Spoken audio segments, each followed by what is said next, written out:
ಮಂಗಲಮಯ ಸಮಾರಂಭಕ್ಕೆ ಆಗಮಿಸಿ ಕಾರ್ಯಕ್ರಮದಲ್ಲಿ ಪಾಲ್ಗೊಂಡು ಶ್ರೀಮಠದ ಗೌರವಾಶೀರ್ವಾದವನ್ನು ಸ್ವೀಕರಿಸಿರುವ ಸನ್ಮಾನ್ಯ ಶ್ರೀ ರಮೇಶಣ್ಣ ಜಾರಕಿಹೊಳಿಯವರು ನಿರ್ಗಮಿಸ್ತಾ ಇದ್ದಾರೆ. ಕಾರ್ಯಕ್ರಮಕ್ಕೆ ಆಗಮಿಸಿದ್ದಕ್ಕಾಗಿ ಅವರಿಗೆ ಅನಂತ ಧನ್ಯವಾದಗಳು.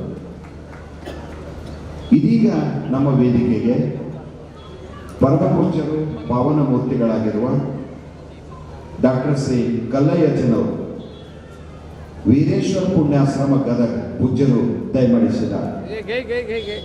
ಜೋರಾಗಿ ಚಪ್ಪಾಳೆ ತಟ್ಟುವ ಮೂಲಕ ಅವರಿಗೆ ಹೃತ್ಪೂರ್ವಕ ಅತಿ ದೈವನಾಗಿರುವಂಥ ಸದ್ಗುರು ಸಿದ್ಧಾರೂಢರ ಪರಮ ಪೂಜ್ಯರ ಜೊತೆಗೆ ಕೂಡ ಭಕ್ತಿಯಿಂದ ನಮಸ್ಕರಿಸಿ ಈ ಒಂದು ಜಾತ್ರಾ ಮಹೋತ್ಸವದ ಕಾರ್ಯಕ್ರಮದಲ್ಲಿ ವೇದಿಕೆ ಮೇಲೆ ಆಶ್ರಮರಾದಂಥ ಇಂಚಲ ಭಾರತಿ ಪರಮ ಪೂಜ್ಯ ಜಗದ್ಗುರು ಮಹಾಸನ್ನಿಧಿಯವರು ಒಳಗೊಂಡಂತೆ ವೇದಿಕೆ ಮೇಲಿರುವ ಎಲ್ಲ ಪರಮ ಪೂಜ್ಯರಿಗೆ ಭಕ್ತಿಯಿಂದ ನಮಸ್ಕರಿಸಿ ಹಾಗೂ ವೇದಿಕೆ ಮೇಲಿರುವ ಎಲ್ಲ ಗಣ್ಯರಲ್ಲಿ ಸನ್ಮಾನಿತರಲ್ಲಿ ಸಕಲ ಸದ್ಭಕ್ತರಲ್ಲಿ ಕೂಡ ವಂದಿಸಿ ಜಾತ್ರಾ ಕಮಿಟಿಯ ಅಧ್ಯಕ್ಷರೇ ಸನ್ಮಾನ್ಯ DR ಪಾಟೀಲ್ ಸಾಹೇಬರು ಒಳಗೊಂಡಂತೆ ಎಲ್ಲ ಸರ್ವ ಸದಸ್ಯರಿಗೆ ವಂದಿಸಿ ಪತ್ರಿಕೆ ಟಿವಿ ಮಾಧ್ಯಮದವರು ವಂದಿಸಿ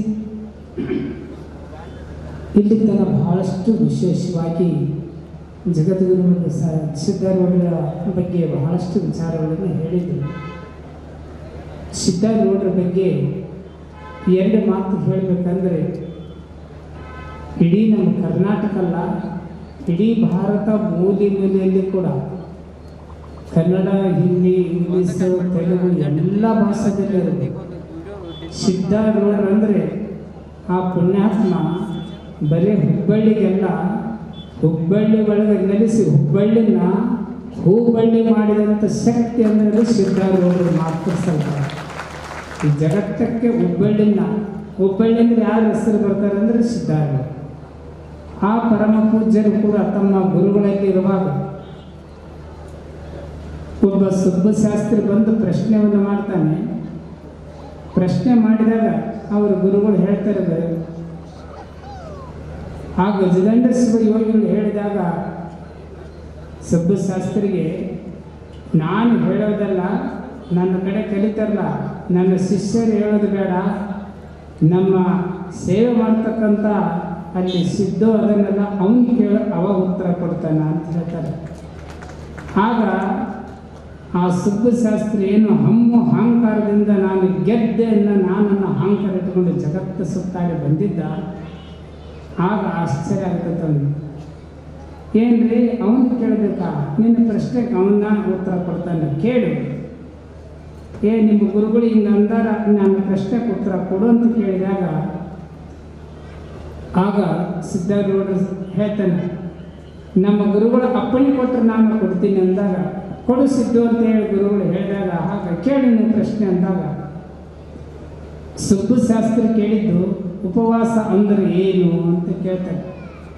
ಉಪವಾಸ ಅಂದರೆ ಏನಂತ ಕೇಳಿದ್ರೆ ಇಷ್ಟು ಚಿಕ್ಕ ಪ್ರಶ್ನೆಗೆ ನಮ್ಮ ಗುರುಗಳ ಹತ್ರ ಹೋಗಿದ್ದೇನೋ, ಆಯಿತು ಉತ್ತರ ಕೊಡ್ತೇನೆ ಅಂತ ತಿಳ್ಕೊಂಡು ಆಗ ಏನು ಮಾಡ್ತಾರೆ, ಅವರು ಸಣ್ಣ ಹುಡುಗಿದ್ದಾಗ ಉಪವಾಸ ಅಂದ್ರೆ ಉಪ ಅಂದ್ರೆ ಸ್ವಲ್ಪ, ಉಪ ಅಂದ್ರೆ ಗುರುಗಳ ಪಾದದಡಿ ಹತ್ರ ವಾಸವಾಗಿರೋದಕ್ಕೆ ಉಪವಾಸ. ಅದಕ್ಕೆ ಗುರುಗಳು ಸಮೀಪ ಗುರುಗಳ ಪಾದದ ಹತ್ರ ಅಲ್ಲಿ ಅವ್ರ ಪಾದದ ಹತ್ರ ಇರೋದಕ್ಕೆ ಉಪವಾಸ ಅಂತ ಕರೀತಾರೆ ಅಂತೇಳಿ ಉತ್ತರ ಕೊಟ್ಟಾಗ ಆಗ ಸುಬ್ಬಶಾಸ್ತ್ರಿ ಸರಿ ಸಾಷ್ಟಾಂಗ ನಮಸ್ಕಾರ ಹಾಕ್ತಾರೆ. ಆಗ ಹೇಳಿದರು, ಗುರುವೇ ಇವತ್ತಿಂದ ಒಂದು ದಿನದಿಂದ ಒಂದು ದಿನಕ್ಕೆ ನಾನು ಇಲ್ಲಿ ಶಿಷ್ಯನಾಗಿ ಬರ್ತೀನಿ ಅಂತ ಹೇಳಿದಾಗ ಆ ಶಿಷ್ಯನಾಗಿ ಬಂದಿದ್ದೆ ಇವತ್ತಿಲ್ಲಿ ಗುರುನಾಥ ಮಾತನಾಥ ಸ್ವಾಮೀಜಿಯವರು. ಹಾಗಾಗಿ ಸಿದ್ಧಾರೂಢರ ಬಗ್ಗೆ ಹೇಳಬೇಕಾದ್ರೆ ಹೇಳ್ತಾರೆ, ಸಿದ್ಧಾರೂಢರು ನೀವು ಎಲ್ಲೇ ಕೇಳಿ ಸಿದ್ಧಾರೂಢರ ಜೋಳಿಗೆ ಜಗತ್ತಿಗೆ ಅದು ಹೋಳಿಗೆ ಅಂತೆ.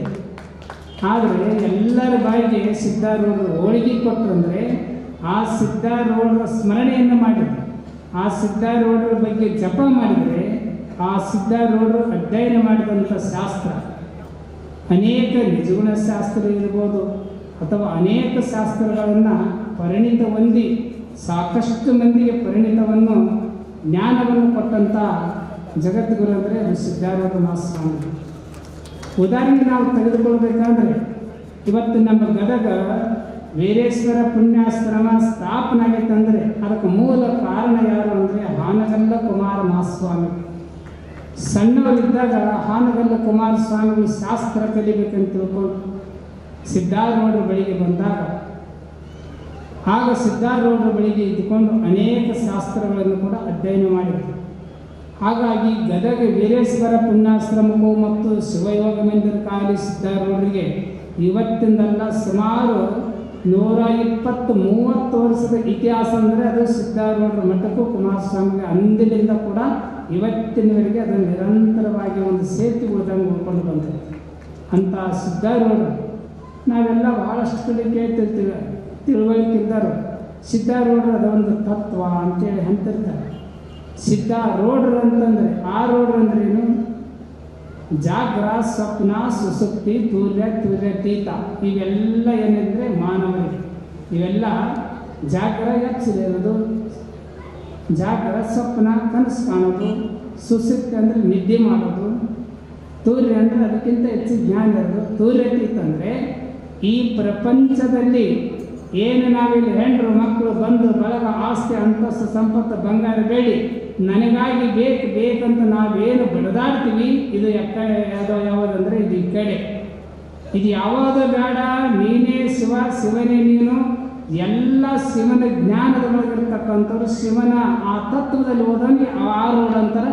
ಆ ಶಿವನ ತತ್ವನೇ ಶಿವನೇ ಸಿದ್ಧಾರೂಢ ಅಂತ ತಿಳ್ಕೊಂಡು ಸಿದ್ಧಾರೂಢರು ಯಾವ ರೀತಿ ಅಂದರೆ ಅವ ಶಿವ ಸ್ವರ್ಗ. ಅದಕ್ಕೆ ಆರೂಢ ಅಂದರೆ ಆ ಶಿವನ ರೋಢದಲ್ಲಿ ಶಿವನ ಧ್ಯಾನದೊಳಗಿರೋದಕ್ಕೆ ಆರೂಢರು ಅಂತ ಕರ್ಕೊಂಡು ಬರ್ತಾರೆ. ಅಂಥ ಜಗದ್ಗುರು ಸಿದ್ಧಾರೂಢರ ಮಹಾಸ್ವಾಮಿಯ ನಿಮಗೆ ಒಂದು ಮಾತು ಹೇಳಬೇಕಂದ್ರೆ, ನಾನು ಸುಮಾರು ಇಲ್ಲಿ 1 ವರ್ಷದ ಹೊರಗಡೆ ಸ್ವಲ್ಪ ಹೆಚ್ಚು ಕಮ್ಮಿ ಇರ್ಬೋದು.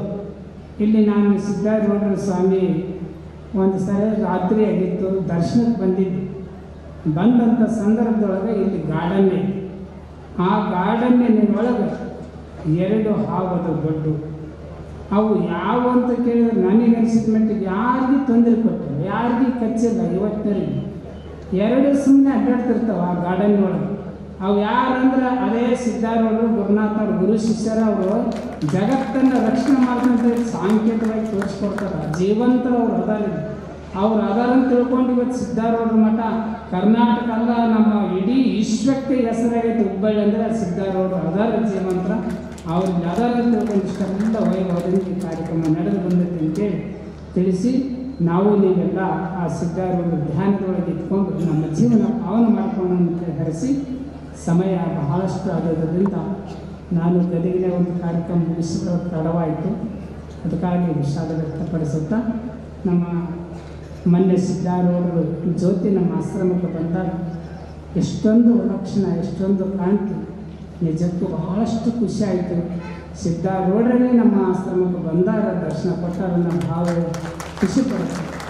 ನಮ್ಮ ಗದಗಿನ ಸನ್ಮಾನ್ಯ DR ಪಾಟೀಲ್ ಸರ್ ಅವರಿಗೆ ರಾಜಕೀಯ ವ್ಯಕ್ತಿಗಳು ಅನ್ನಬೇಕು ಅಥವಾ ಸಂತರು ಅನ್ನಬೇಕು ಗೊತ್ತಾಗೋದಿಲ್ಲ. ಅಂಥ ಸಂತರ ಒಂದು ಸಾಲಿನಲ್ಲಿ ಇಡೀ ರಾಜಕೀಯ ರಂಗದಲ್ಲಿ ಒಬ್ಬ ಸಂತನಾಗಿ ಇರ್ತಾರಂದರೆ ಸನ್ಮಾನ್ಯ DR ಪಾಟೀಲ್ ಅವರು ಎಷ್ಟು ಅವ್ರ ಬಗ್ಗೆ ಹೇಳಿದ್ರು ಕೂಡ ಕಡಿಮೆ. ಆ ಸಿದ್ಧಾರೂಢರ ಕಮಿಟಿ ಒಳಗೆ ಇಟ್ಟುಕೊಂಡು ಅವರು ಕೂಡ ಈ ಸೇವೆಯನ್ನು ಸಲ್ಲಿಸಿದ್ದಕ್ಕೆ ನಿಮ್ಮೆಲ್ಲರ ಪರವಾಗಿ ಅವರಿಗೆ ತಮ್ಮೆಲ್ಲರಿಗೆ ವಂದಿಸಿ ನಾನು ಮಾತನ್ನು ಗೌರವ ಕಳಿಸ್ತೀನಿ.